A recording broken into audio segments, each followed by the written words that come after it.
Alright guys, so we're up to the point where we have to build our gate for the enclosure now.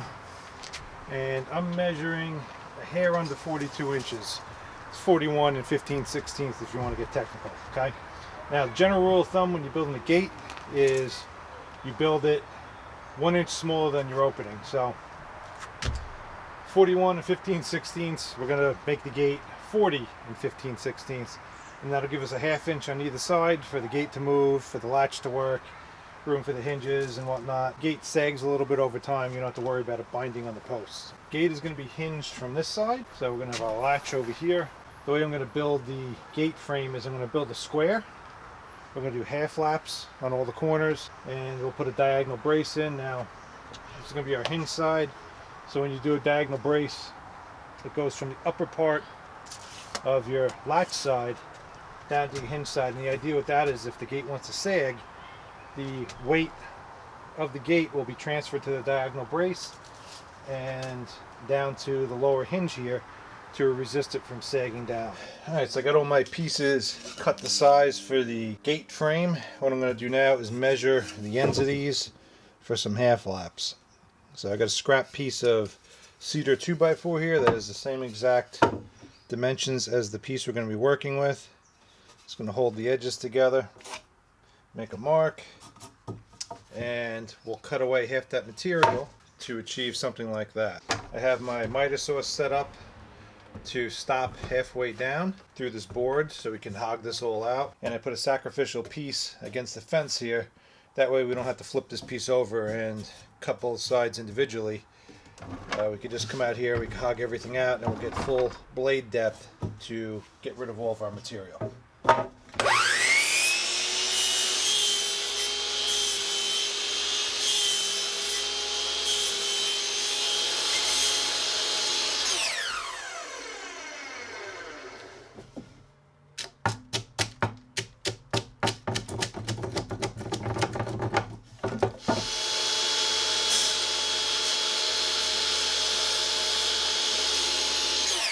Basically what we end up with. Should be good enough as is to do our half lap. If I have to, I can come back in there with a chisel and clean it up a little bit further, but usually that's sufficient for dimensional lumber joinery. The only thing you really need now is a flat surface to assemble these. You have these pieces that'll fit in between here like this, and here like this. So I have some Tight Bond 2 here, which is water resistant for outdoor use. And we're just going to liberally apply that to our joints here now. Hold this all together nice. I always like using glue whenever possible. It does a superior job of holding things together. So we're going to apply some glue here just on these, because this is where it butts up on our half lap. And what's a matter of doing is just fitting it into place, just like that. Now to temporarily hold these, I'm going to use my best friend here, my 18 gauge nailer. The only thing I'm concerned about is I got 1.25 inch nails in there, so I'm afraid they're going to blow through the deck. So just temporarily what I'm going to do is just put this underneath and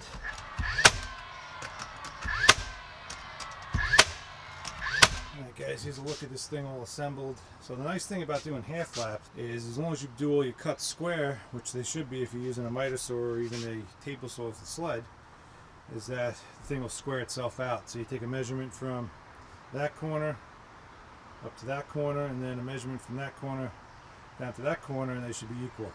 Alright, so for these brads sticking out, just whack them off with a grinder. The last step here with our gate frame is to install the diagonal brace. So the way that this is done is it goes from top of your strike side, which will be over here, to the bottom of your hinge side. It's real important you put this on right, otherwise it's not going to do its job. Hinges are on this side, strikes on this side. That's exactly what you want. You want it underneath the top of the frame here. This is the part here that's going to want to sag down. This is the top. So this will resist or stop that from happening, okay? The weight is transferred down to the hinge side of the gate. So there's no need to whip out a tape measure or anything here. Line everything up where you want it. So a couple scrap pieces here. Put those underneath here so everything is nice and level. And like I said, line them up so that brace goes right into the corner. So now you just scribe a line onto the brace. That'll be where we cut it. And what I like to do is just mark both ends, because both these angles aren't going to be perfect. You want to put it exactly back the way you mark it.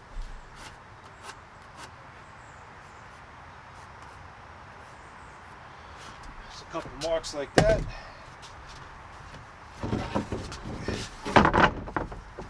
There, and there's our angles we got to cut. One there, one down there. I'm going to bring this over to the chop saw and cut them up. It's under these corners, hold it in place. So this thing's all sliced up and ready to go.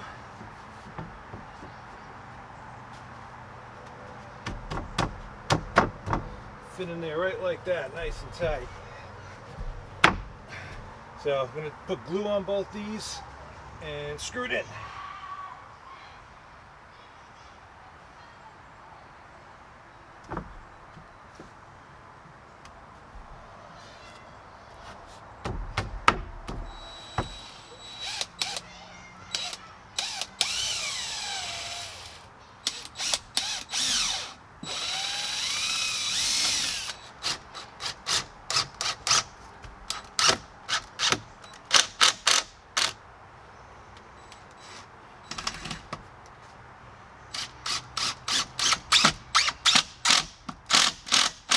Guys, that's what this is looking like now. Frame is now complete. I mocked up all the pickets on this, and turns out I have to rip both the outer ones, take about 5/8 of an inch off each of them to keep everything symmetrical. And all it's a matter of doing now is nailing them to the frame.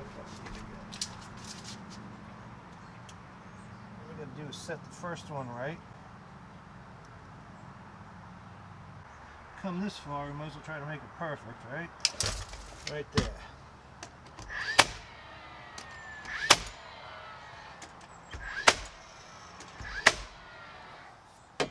T-square here, I want to just run along the bottom and check my reveal on these boards.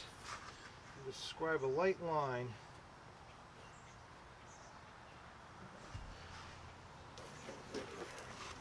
where we're going to set our nails.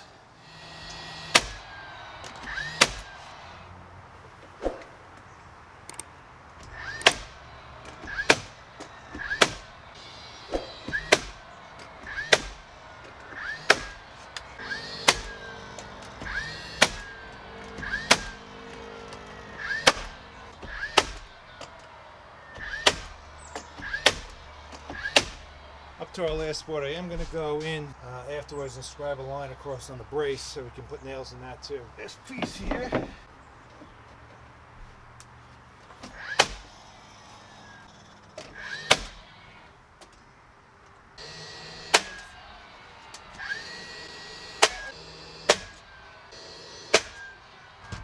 temporary feet on here. Get this thing up right. And hopefully, one of you guys hand me this clamp down here? Thank you, baby. Alright. Temporarily nailed on some 2x4s on the bottom there to act as feet. Hold this thing up where I need it so I can install the hinges. I held the gate up in place and took my hinges. These are the hinges I'm going to be using, and sort of played around with the best spot to mount these with the 1/2 inch gap that is on both sides of the gate. What I ended up coming up with was an approximate measurement where my first hole is going to be, and then I took the gate, laid it back down here on the deck, took a square, scribed the line right in the middle of our upper 2x4 support, And now I'm just going to lay the hinge on here and mark the location for the 3 holes, okay, which I obviously already did. I got one here, and one here.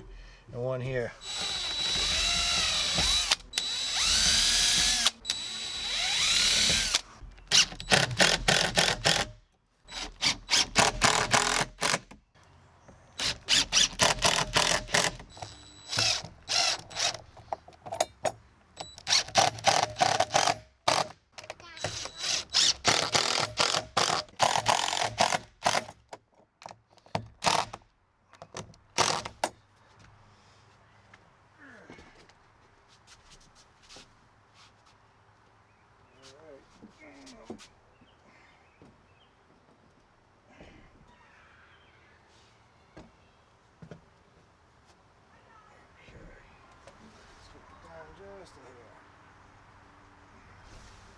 That's down in the hole, Daddy. It's full.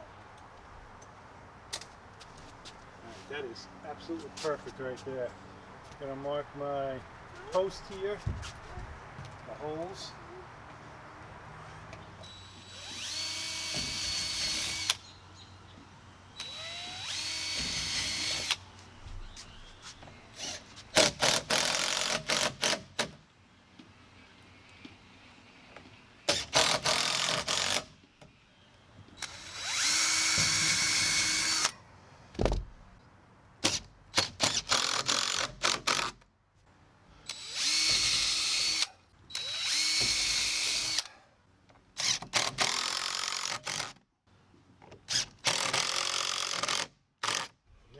The ultimate test, see if these hinges are going to hold this thing, is you got to bust off these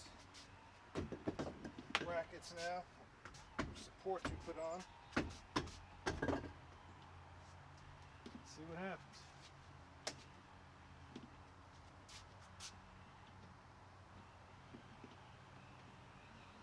Say we did pretty good, guys. What do you think? So for this latch, I'm going to install it at 3 feet, which is halfway up the gate.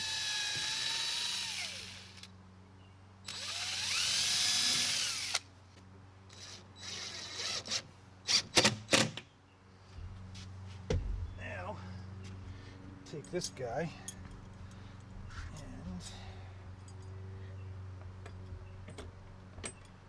line it up where we want it.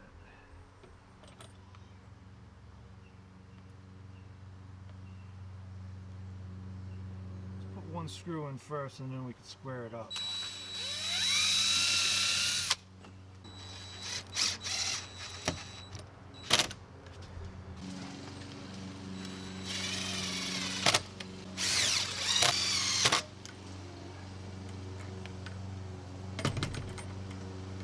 So it works. Dad, you want to try it? Open up the latch. Push this up. Yeah, now open the gate. Okay, watch your fingers. Okay, so everything looking awesome here. This is a view of our gate. Looks like on the inside, matches the rest of the enclosure real nice. Okay. Oh no, I locked myself in. Unlock me. That's one final thing I got to finish up here. I got to put that string on. So I just locked myself in there. So that's a wrap for this one, guys. The last video of the series will be the next one, which will be installing the lights in the soffit so we can use this thing at night. But real happy with the way the enclosure turned out. If you got any questions or comments, post them down below. Give the like button a tap. Check the description for links to items I used in today's video. And as always, thanks for watching.